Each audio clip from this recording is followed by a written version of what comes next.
জ্বালানি তেলের দাম বৃদ্ধির প্রভাব পড়েছে গণপরিবহন খাতে।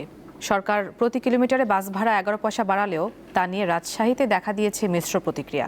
চালক ও তাদের সহকারীরা সন্তোষ প্রকাশ করলেও ক্ষোভ জানান যাত্রীরা।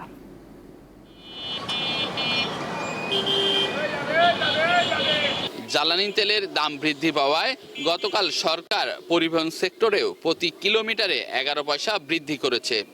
এই মুহূর্তে আমি রয়েছি রাজশাহী মহানগরীর শিরলস্থ ঢাকা বাস টার্মিনাল এলাকায়। এখান থেকে যাত্রীরা ভাড়া বৃদ্ধির বিষয়ে কি বলছে তা জানবো।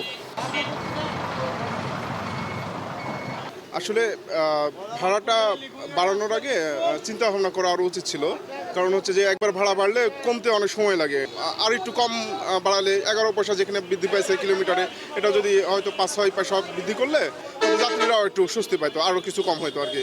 দুইটা টিকিট 300 টাকা হওয়ার কথা, 320 টাকা লিখছে, যে জন প্রতি 10 টাকা করে রাজশাহী থেকে নয়াবাজার পর্যন্ত। আগে ছিল 160, 200, এখন 300 টাকা ভাড়া। এই রাজশাহী থেকে সাদাতপুর এখন 300 টাকা ভাড়া।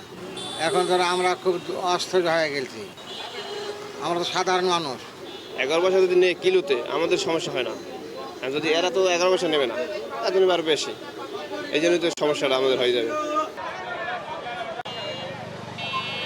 সরকার প্রতি কিলো 11 পয়সা বাড়াচ্ছে, যাত্রীর কাছে চাতে গেলে ভাড়া 1 পয়সাও বেশি দিচ্ছে না।